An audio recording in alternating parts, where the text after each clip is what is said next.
Qui n'a jamais rêvé de devenir riche, de pouvoir vivre la vie de ses rêves sans avoir à se soucier de son argent?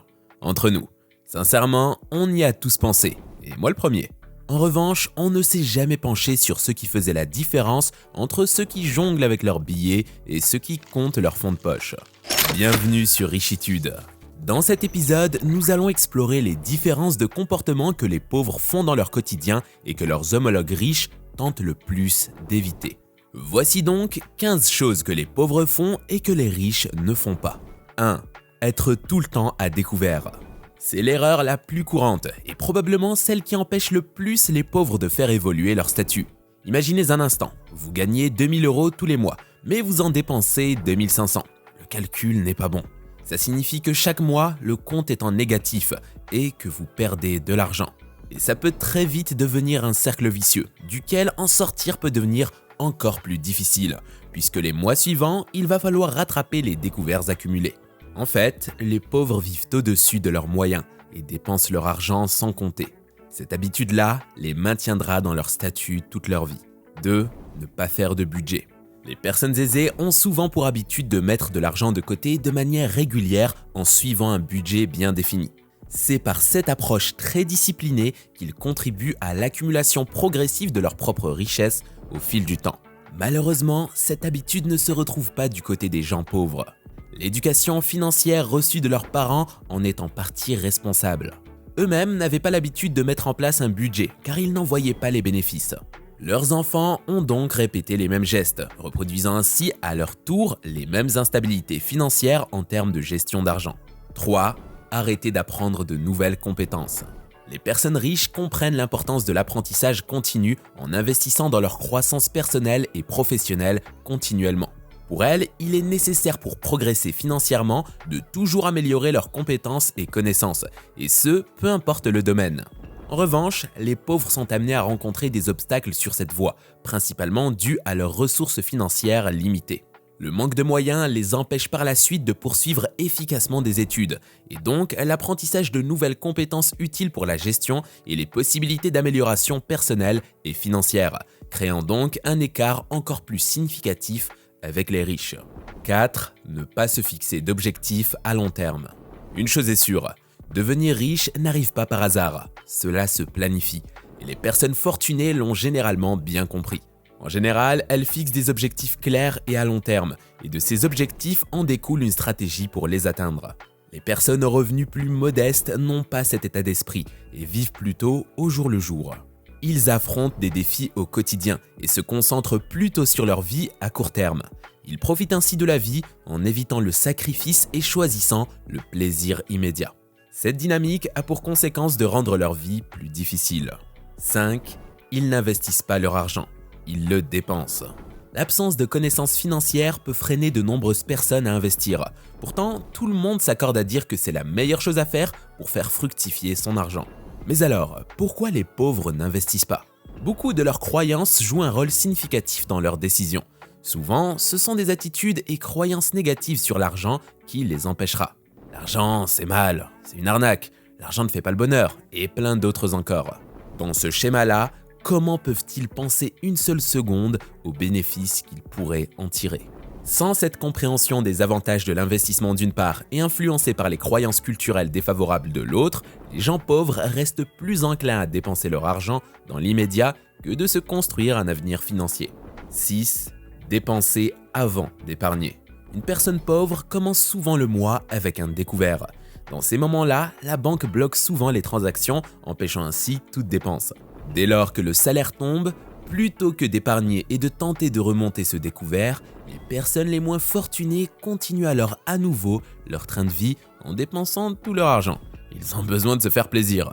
C'est alors un cercle vicieux qui s'engage. Alors qu'une personne riche aurait fait passer ses besoins premiers, préférant se protéger en cas de besoin, le pauvre préféra faire passer l'amusement en premier plan. 7. Ils ne réseautent pas. Lorsque les riches parlent d'opportunités ou de réseaux, les pauvres, eux, diront qu'il s'agit de pistons. Mal vues par les personnes pauvres, elles ne comprennent pas l'importance et le pouvoir de bâtir des relations à long terme. Il ne s'agit pas d'amour ou d'amitié, mais de se connecter avec des personnes partageant les mêmes intérêts. Loin d'être une question de manigancer en cachette de manière machiavélique, le réseautage est pourtant un outil qui ouvre des portes. Sans le savoir, en ne réseautant pas, les pauvres se ferment la voie à de nombreuses opportunités financières. 8. Ils n'allouent pas leur temps de manière efficace. Les riches ont tendance à organiser leur emploi du temps de manière efficace et précise. De cette manière, ils se concentrent sur des tâches prioritaires qui les rapprochent de leurs objectifs. Ce qui n'est pas le cas des personnes en difficulté financière. Le plus souvent, elles se retrouvent engagées dans des activités moins rentables ou moins productives. Je n'ai pas le temps.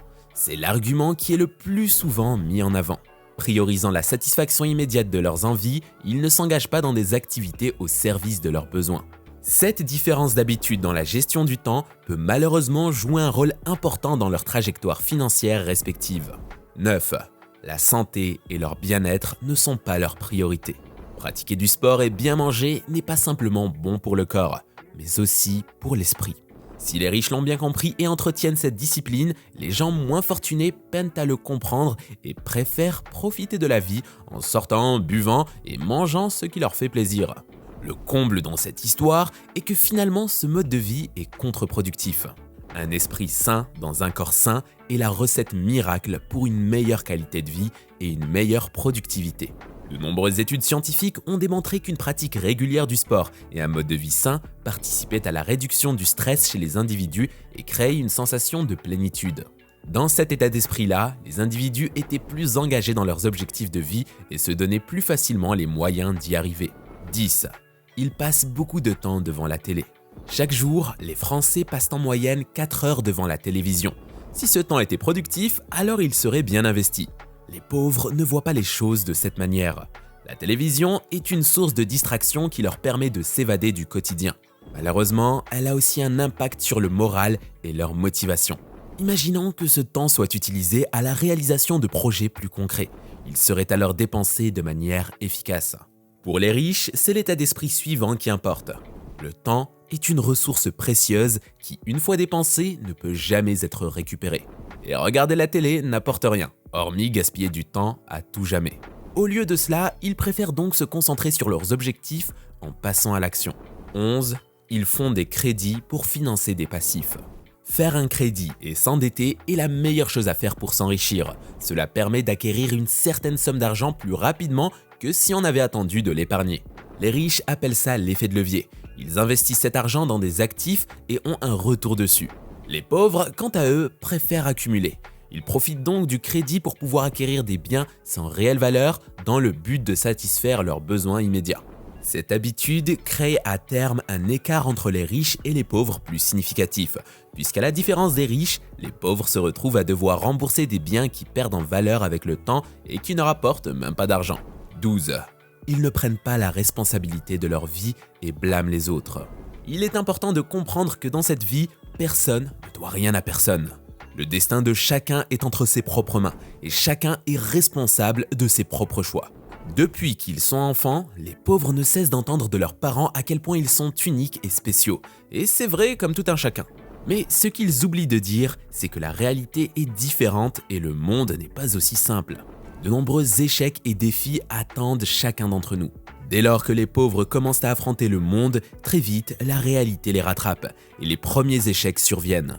Pour eux, si une personne réussit, c'est qu'elle a eu de la chance ou qu'elle a triché. Il n'y a pas d'autre explication possible. Pourtant, la clé réside dans la persévérance.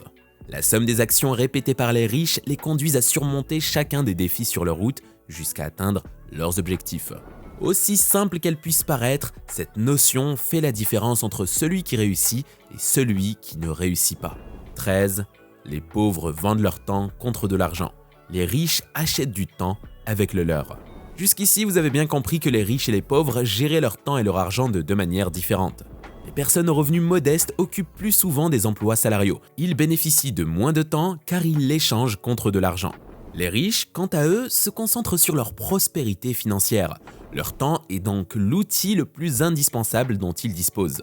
Ils trouvent donc des moyens d'acheter du temps par le biais de business ou d'investissement. Et de cette manière, ils continuent de travailler sur leurs objectifs. 14. Ne pas déléguer des tâches. Les riches ont souvent des assistants, des personnes qui travaillent avec elles et qui leur simplifient la vie. Pour eux, leurs objectifs sont la chose la plus importante et leur argent leur permet de les atteindre plus facilement. De nombreux riches délèguent des tâches pour pouvoir se libérer du temps et se concentrer sur un objectif principal.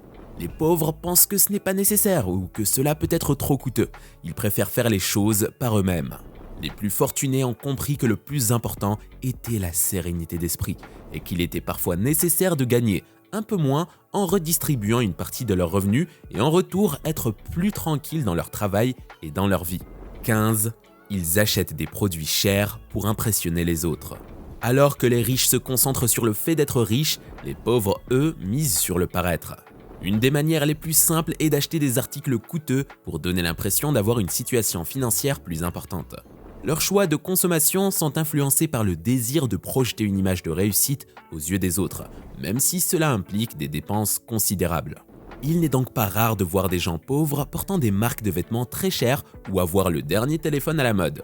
Ce subterfuge fonctionne très bien auprès des gens qui n'ont pas d'argent. Mais à quel prix?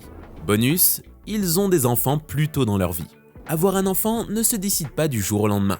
Il faut l'anticiper. Et ça se prépare aussi financièrement.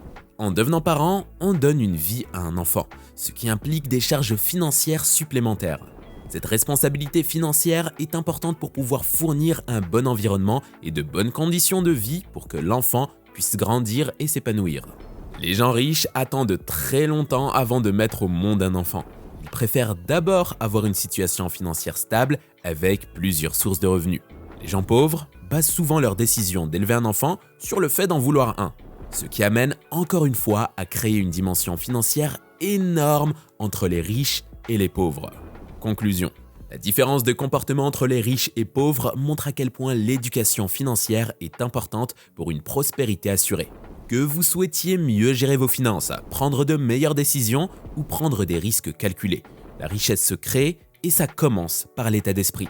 Mais le plus important reste de passer à l'action et de changer son comportement vis-à-vis de l'argent.